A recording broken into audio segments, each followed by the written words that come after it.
那其实这一类的歌曲加上它那个声音里面的音色的优势，就是年代感啊、故事感啊，其实是非常有，就是能让我们听，就听起来是很舒服的。所以我就比较奇怪的是，他怎么就这一次掉到第7呢？对吧？因为不舒服的有很多嘛。袁娅维其实唱气音和收情感功力是非常非常强的。那在前面几句之后出现了很大的喘气，而且我认为他控制的非常不稳定，所以它里面在阿令唱歌的时候，一直除了它的音色厚重之外，它一直有很强的，就是我们叫做中文叫什么？叫水流嘛？艺术家就是我认为说，一个歌手他能唱歌是一回事情，能不能唱出一个作品，那就是另外一回事情。那黄轩其实一直在舞台上创作的是他的作品，那作品本身最具备生命力的地方就是它的价值，或者说它赋予那个作品里面的价值有没有被体现出来？总是希望。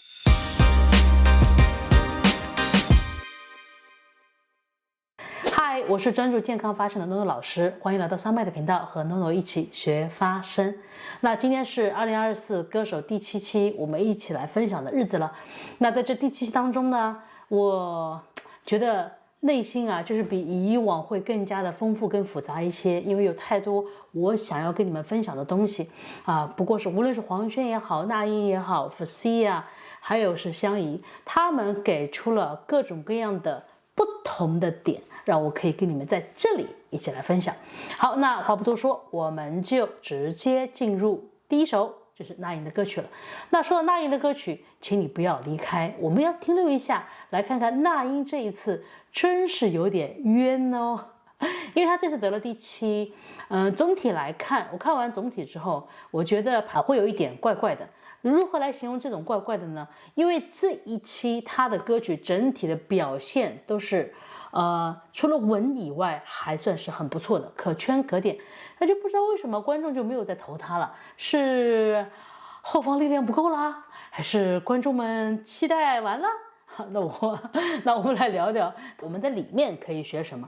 那首先那英这首歌曲还是年代比较老，它里面的元素真的是非常多，还有电子的元素还有非常轻松的旋律感。特别的是，你们有没有感觉到还有一点点 disco， 我们以前就是那种音乐里面的元素参加在里面。所以他在这首歌曲，我看了这首歌曲的作曲者是崔万平，那整首歌曲在选曲上面，我会认为那英又是一次 No.1， 他总是能够将一些好的曲子翻出来，那么除了勾起记忆之外，他也将一些曲子重新带领到大家耳朵里面，这个是非常厉害的。其次，那英这次在舞台上的与乐队的配合，我认为非常不错。这首歌曲的节奏其实是并不容易的，我们可以小听一段段，好吗？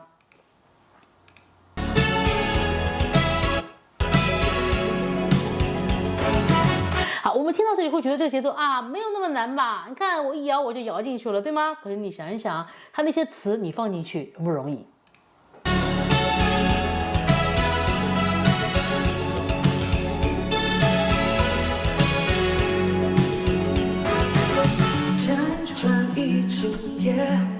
他总是入场怪怪的。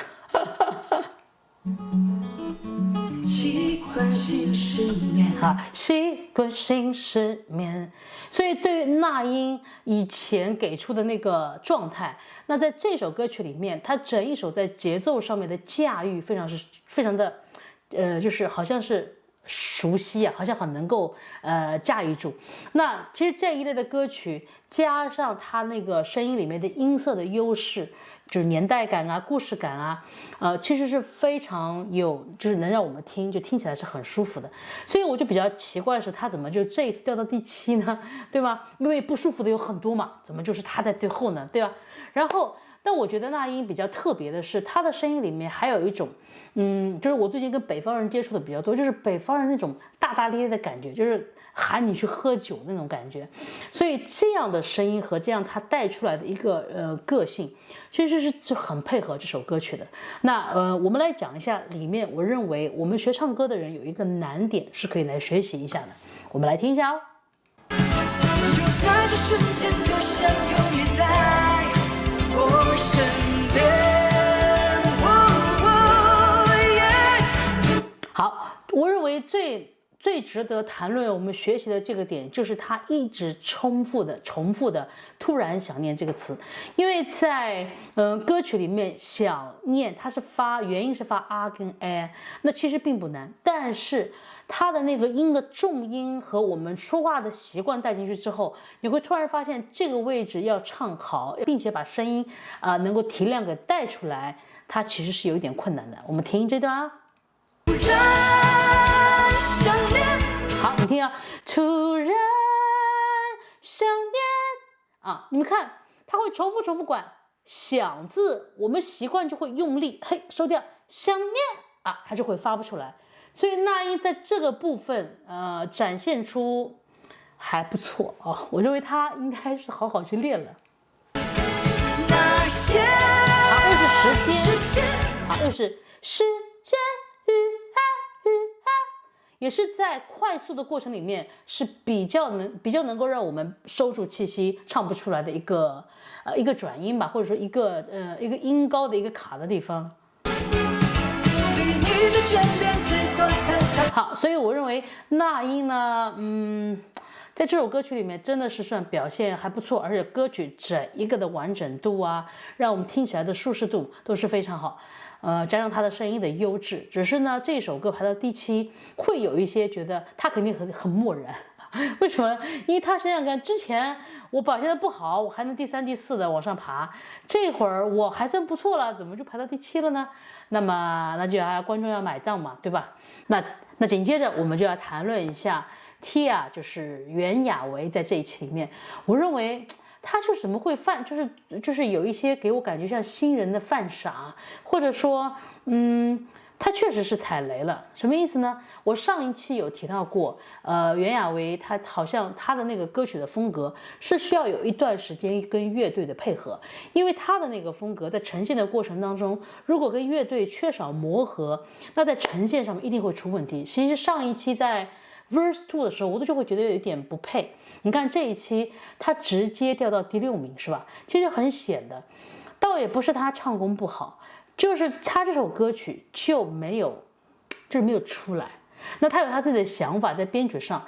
那这一期我认为比较难评的地方是在于，那些耳朵听起来不太舒服的歌，其实他也是花了心思的。我们来看袁娅维这首歌曲啊，我觉得我还算猜得准的吧。我说要唱一下顺子的歌，没想到袁娅维这期真的唱顺子的歌，叫顺子的，其实还蛮像的。就看到这里，请你为我点一个赞吧。这首歌曲，它在前面的部分其实保留了顺子的原著的那感觉，就是比较抒情。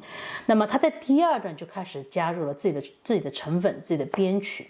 那值得有很多地方是可圈可点，或者说我们作为唱歌的时候可以知道哪些地方我们是要学习的。好，那我们来听一下他在第1段处理的方式和他让我听见哪些有出问题的地方。跟夏天才告别。好，其实我想告诉大家，第1句我觉得不应该是他唱出来的水平。为什么？他在夏天这2个字的时候，其实第1段他想展现的风格是比较抒情的，所以他唱的是跟夏，他出现了一个很大的漏气。如果我们去听他唱那个说散就散，我们应该知道袁娅维其实唱气音和收情感功力是非常非常强的。那在前面几句之后出现了很大的喘气，而且我认为他控制的非常不稳定。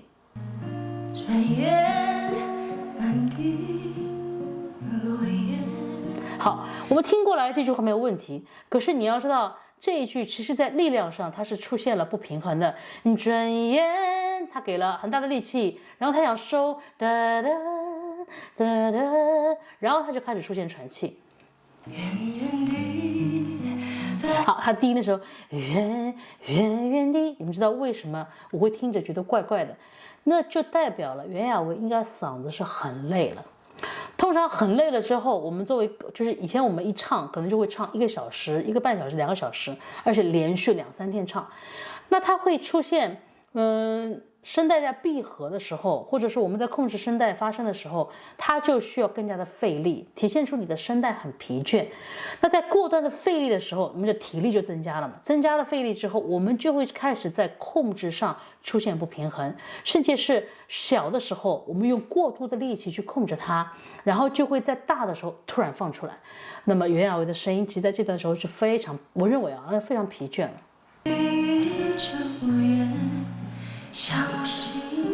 那如何展现他的功底呢？就是他就算是疲倦了，他依然可以做到，声音弱之后还能出现颤音和控制他的情感表达。那么这就是他一直以来的唱功。你看他吹的还有层，这不是他能够，就是不是他。就是他不应该出现，我认为他不应该出现这样的处理。OK， 那我们就来听，我觉得他第一，他的编曲的部分。那这一期听过了，让大家觉得，这首歌如果不太舒服，其实主要的问题，我认为是出现在这里。你们听啊，他第一段是保留了抒情，他第二段开始进入自己的那种 R&B， 或者说他一些他个人擅长表达的东西往里放。我们来听一下，这是非常值得分享的。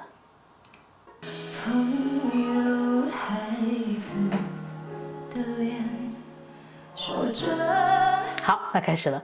好，前面是朋友孩子的脸，突然说着生命喜悦，你们看他开始放他自己的东西进去了。如果说我们依然相恋，说不定在眼前是另外情节。好，这里加入了一个新的非常有意思，你听到那个蹦蹦蹦蹦进来那个，它会一直在。我相信这首歌的编曲其实是很用心的，因为在这个部分，它这个鼓它一直存在。但是呢，我们又会听的时候，我们不在现场嘛，因为我这样听，又会觉得有点很突兀。那么这个808这个鼓的感觉，它就是偏向就是我们的心跳，所以他这首歌他在表达他要的情绪的时候，他将他的心跳放进来，所以就是整一个他将自己的情感推上去的一个主要元素。那么我认为在第二段的时候，乐曲或者说编曲或者是乐队并没有呈现得更好。那我其实不能再说这方面，因为我没有涉及到太多这些东西。那么在这个部分，我主要认为是袁娅维不够时间跟乐队来合，直到磨出那个感觉，或者说这个乐队它不是常常在一起的，所以就没有默契。那在这一段就显得他就是听感就会降低非常非常多。那我们最后来提一个关于袁娅维唱功，我认为这一段能够体现他唱功的部分，就是他第一次唱 Old Friend 的时候，他是由弱音直接慢慢拉的，朋友们是值得学习一下的。我们来找一下啊。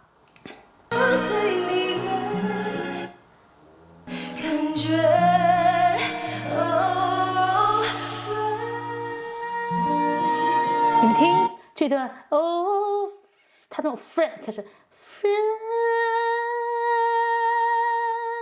他甚至跟这个地方他跟乐器就合得不错，还有那个吉他拨弦拨进来，那这个部分我就觉得体现他唱功了。好，那么我们就谈论到观众们偏不偏心的问题了。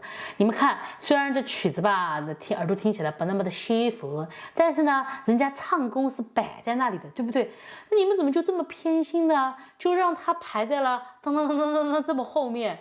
因为在我脑子里，我觉得那英是不可能排第7的，所以当汪苏泷稳占第5的时候，我想完蛋了，袁娅维要被踢掉了，难道他就签了2期？但是你们懂吗？就是有些时候，因为我比较欣赏他，我比较欣赏袁娅维的唱功，因为我们以前在学生里面经常会拿他的歌曲来学习不同的技巧。那你说，我们也对他也要公平一点嘛，对吧？至少人家音准在啊，那该有的功底是在的呀。那么这一次曲目，不太出彩。那当然，我也认为他也有，不应该的地方，就是他这样的编曲或者说他选择的歌曲呈现的那个状态，他是有责任需要磨合好乐队再出现的。那我希望下一期里面他能给到我们惊喜，不要像我预判啊那个谁谁谁越判越差，对吗？那给点惊喜呗。我们来说下一个歌手。OK， 我们来谈一下孙楠了。休息一下。那这里我要感谢一下点一个那是什么赞羊一直提供这么好的视频，让我可以一边看没有任何阻拦，还有前后分析。那我孙楠的歌，我们要放吗？啊，那就放一下吧。那大家听一下呗。那我在这里讲一下，因为其实这也是个问题。首先一个我们要肯定的是，孙楠确实是有了突破。为什么呢？他选择他不擅长的歌，比如说像有一种悲伤，但是呢，因为阿令的声音嘛，就是在我们的耳朵上植入感是很强的。因为被阿令唱完了之后，其实别人唱。你说谁能够唱过阿令呢？你说像张碧晨在唱阿令歌手的歌的时候，我们也会觉得缺一点什么东西。有些时候他置入了一个 DNA， 我们就很难 cover。那么孙楠来要做这样的挑战跟那个跨越，我认为在勇气上，或者说作为一个艺术家的态度上，我是很敬重他的。那其次呢，就是在这首歌曲里面。我们有些时候差异的感觉，就是唱法上的改变是真的很难跨越的。其实也不能说是孙楠的问题，他其实唱的真的蛮好的，就好像你就让韩红来唱，他也很难唱出这种感觉。你想，在阿令的歌曲里面，它其实有很强的联动感，就是它的歌曲词与词之间的推动感很强，然后它的节奏微微的抢拍，还有一点点我们叫做节奏与 blue 有的那种感觉在里面，还是藏在里面一些，让你觉得这首歌曲悲伤的来，它不会拖沓。那么孙楠就会在这个地方会有一些吃亏。那我们直接来听一下阿令的部分。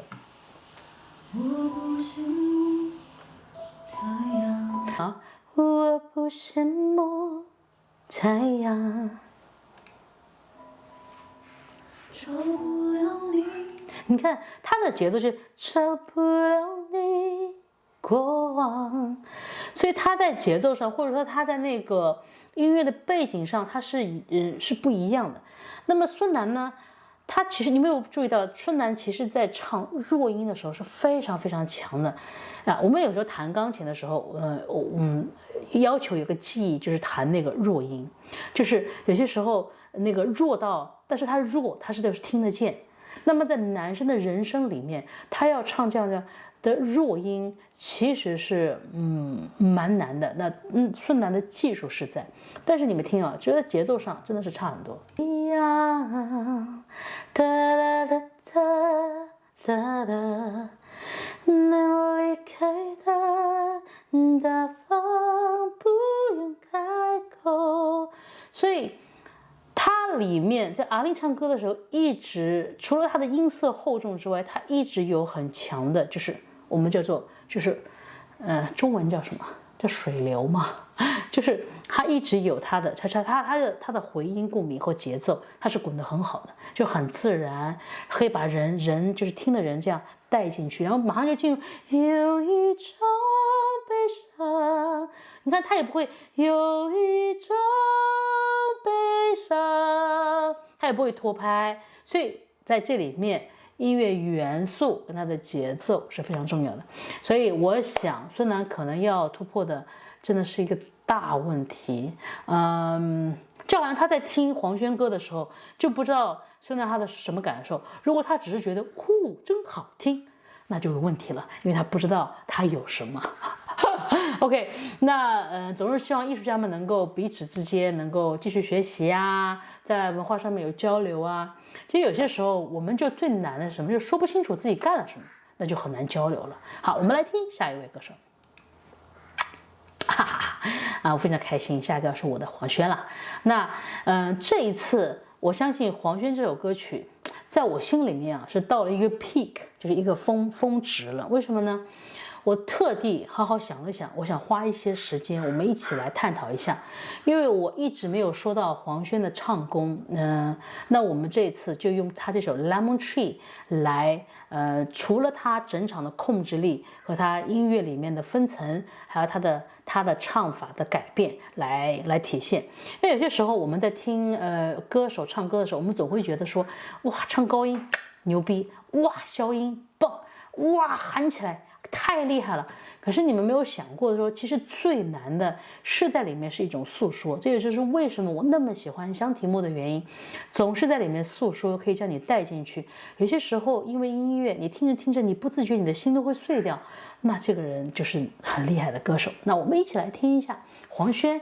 并且我从2个部分来讲，一个就是舞台啊，他的音乐、他的编曲，还有他的唱功，我们一点一点来分享，好吗？那听我评论的，如果你听到黄轩很开心的话，你把前面也看了嘛，你把后面也看了嘛，对不对？那都看一看嘛，是不是？好，我们一起来进入黄轩的《Lemon Tree》。你都看到这儿了，就应该为我点个赞了吧？好，在我们继续往下分享的过程当中，我们先来聊一下关于《Lemon Tree》这首歌曲。可能你带着这个故事去听这首歌曲，你的心情就会有一些不一样。那我希望我们一起来走入这首歌曲。那《Lemon Tree》这首歌曲其实是在讲国外的一个男孩子，就是他的女朋友因为意外，然后最后被撞上了一棵柠檬树，然后就去世了。所以呢，在这个你看它的曲风很轻松很愉快啊，这么摇起来。那其实它里面含带了一个人在情感里面的变化、期待、破碎，还有在人生里面他自己所渴望、向往的，最后灭绝的，然后以至于黄轩他是怎么来改变这个最后他的意境、他的 value、他的价值放在这个歌曲里面，所以他在这里面我们一起来分享的就会很有代入感嘛。那其次呢，这首歌曲对我来讲也是意义非凡嘛。为什么呢？就是我从小听到大的歌曲，大家就知道我的年纪了嘛，对不对？好，那我们来听一听它的第一部分啊，我做了点小笔记，我看一下啊。我们黄轩他在第一遍为什么会说我们黄轩呢？就是黄轩，对吧？你们看啊，他在第一部分他直接唱哒哒哒哒哒哒哒哒，你发现他是用气音或者说我们比较弱的部分来进入这首歌曲前面部分的前奏。好，我们再来听一下啊。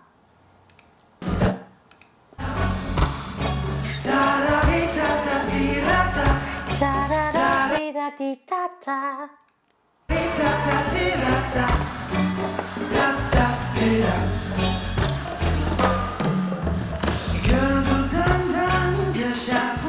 好，你看他第一段用的描述，我们先用唱功来讲，他第一部分它有一点像不同的篇章，那我们就说第一篇章，它基本是用的弱的、轻松的、快乐的心情来描述他这首歌曲。当风吹动每个胸都想跳舞，记得昨天你穿蓝色衣服，你说对爱假装就容易孤独，这句话什么意思？好，第一个篇章的尾句是这句话是什么意思？我不太懂。我不清楚。好，你们发现了吗？它这里的部分一般都是用的轻弱音的表达，比较轻快的方式，然后它就会进入第二篇章。我爱上了云，我爱上你。好，那就是一个不羁的少年，他表达自己，他开始转入用了实音。我爱上了你，我爱上了云发现了吗？他的语气也开始进入改变了。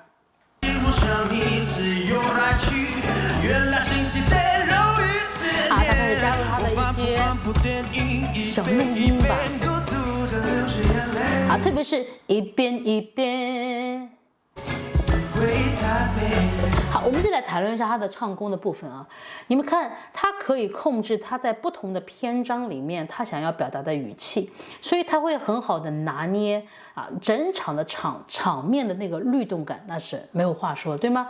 然后跟乐队的配合，他想要提出来的那些气氛都在里面。那在第二部分，他想要展现出炙热的爱情，或者说我们有些时候对爱情的那些起初的那些力量的感的时候，他就用了小小的怒音和它的实音。其实你们发现要在一个部分的共鸣很稳定的发生，或者说每一个字都咬到那个力量，那就是功底的一个体现了。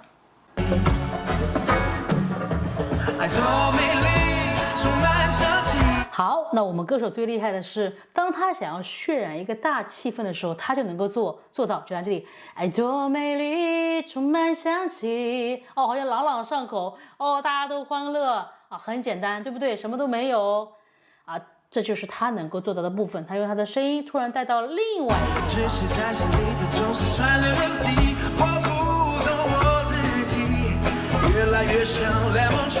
好，这一个他的第2篇尾章就来了。我不懂我自己，越来越像 lemon tree。然后他去哪里呢？好，这里他进入了一个我们叫做频率很高的咬字的实音，一天一天更爱你，发现没有？它就是它呈现的一个它的实音的部分。你看这，我不管，它总是可以。你看它前面是我肯定是要一天天都爱你的，然后突然简直说我不管啊，爱会多苦啊，他就开始用一个我们叫做假音吧，就气弱音来形容。好，突然等到海蓝蓝的天气，他又开始用实音，海蓝蓝的天气。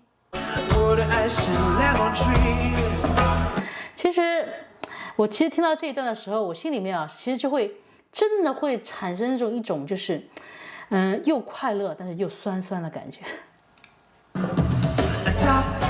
好，这一段是我最值得提的，同样是单音，同样是哼一段旋律，它前面是用的气音或者是弱音，那么这一段它就都是用实音，还加上一个小强混，哒哒哒滴哒滴哒哒，前面是哒哒哒滴哒哒哒哒，看。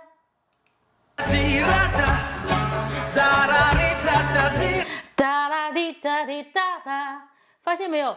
它除了在音乐素养上是比较丰富之外，它节奏能够表达的不一样的感觉。其次之外，就是它的唱功跟它的发声都是很不错的。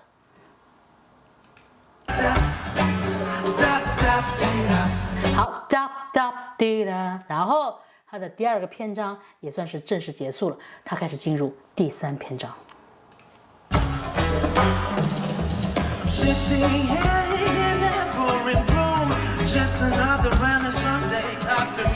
其实他这个唱腔就开始直接就是进入他想要预计的一个就是比较 sad 比较伤心的一个情景，我们就往下进去啊。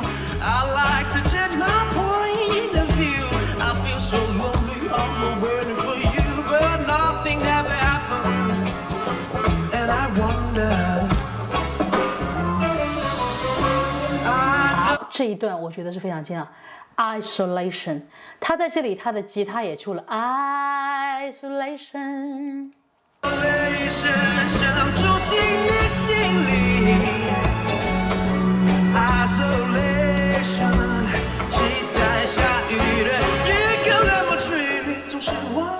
好，这一部分就是他第3篇章前面的部分结束之后，开始进入他的弱音部分了。他加了他的假音，不一样的音乐元素。好，他就是这句话是什么意思？我不清楚。然后，其实我听到这里的时候，心里其实是已经是很难过了，因为它的不同的篇章代表了3种不同的心情。在这个时候，他居然加入了 Don't worry, be happy。其实我认为这个部分的加入就是黄轩个人价值观的加入。为什么呢？因为当他演绎到这个程度的时候，他想要置入一个新的东西，我们通常叫做出路。为什么说音乐会给人带来新的希望和新的出路？它可以置入一些新的生命在里面。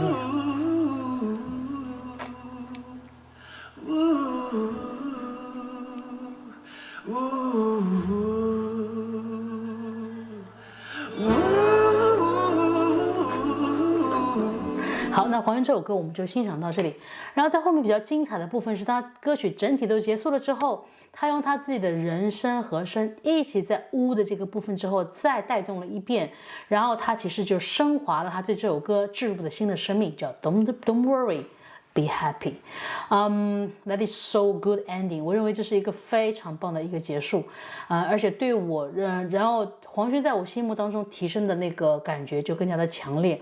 其实你们有没有再回去听他以前这个歌，就是那个叫《爱上 C 楼》，对吗？不知道我歌迷有没有报错。我会再回去听那些歌的时候，会感觉很不一样。其实我以前有一段时间是跟那些当代艺术家一起工作的经验。其实有些时候，艺术家就是我认为说，一个歌手他能唱歌是一回事情，能不能唱出一个作品，那就是另外一回事情。那黄轩其实一直在舞台上创作是他的作品，那作品本身最具备生命力的地方就是它的价值，或者说它赋予那个作品里面的价值有没有被体现出来。总是希望可以一步一步的了解一个人，或者说了解一个文化，在里面可以找到我们要找到灵魂，inspiration。我很喜欢他这首歌，总是希望可以大家能够更多的喜欢黄轩啊，或者说我们的喜欢能够刺激他。就如果他是个艺术家，就是当人们的喜欢，或者说当一个在竞技舞台上，就是不太平衡的评价的时候，会刺激到这个人，给出更多的东西，那么，我们就会有更多的惊喜，这是我们所期待的。好，那我们说到这里，我们就谈到下一位歌手。那在后面都几位的歌手里面，我会跟黄轩作为一个比较，因为毕竟是1、2、3名，他们在那里，我们叫做斗格嘛。那我们一起来看看下面的内容，好吗？